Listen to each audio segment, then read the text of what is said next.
Hello les cuistots! Avant de commencer, j'aimerais adresser un petit mot particulier à mes abonnés italiens.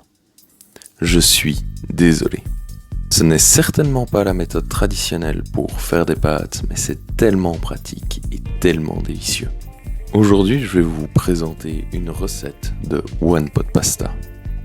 Il existe plein d'alternatives, mais pour faire celle que je vous propose, il vous faut bien évidemment des pâtes, des tomates cerises parce qu'elles sont plus sucrées, un poivron.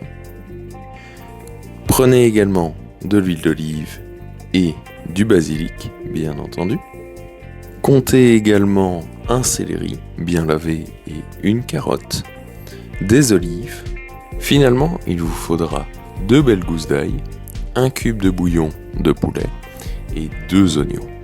Pour commencer, placez les spaghettis non cuits dans une casserole dont le diamètre est égal à leur longueur. Si vous n'en avez pas, aucun souci, vous pouvez simplement casser vos pâtes en deux. Ce ne sont que quelques ingrédients donnés à titre d'exemple, mais ce qui est génial avec le One Pot Pasta, c'est qu'on peut très facilement faire varier les légumes pour obtenir de délicieuses recettes. Saisissez-vous de la carotte, pelez-la et coupez-la grossièrement en morceaux. On va faire pareil avec le céleri. C'est ce qui est génial avec le One Pot Pasta, c'est que c'est une recette hyper rapide à faire et que pour la taille de vos légumes, pas de chichi, on peut faire ça très grossièrement. Le poivron va bien entendu subir le même sort que ses prédécesseurs.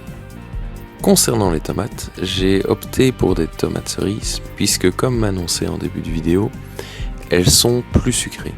Pour avoir déjà testé la recette avec des plus grandes tomates, ça rajoute une petite acidité qui est un peu désagréable.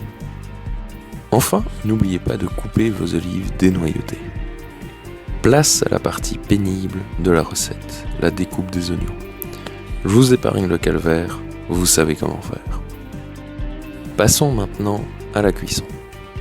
Ce qui différencie la recette du One Pot Pasta des pâtes classiques, c'est que contrairement aux pâtes classiques où vous devez chauffer l'eau jusqu'à ébullition puis les faire cuire, là on va cuire tous les ingrédients dans un seul pot, comme son nom l'indique.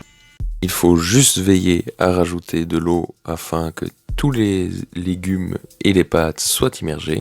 Et bien que j'ai utilisé des tomates cerises, je rajoute quand même un tout petit peu de sucre afin de casser l'acidité.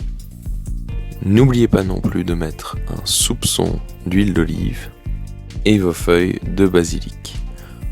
On mélange le tout et on laisse cuire.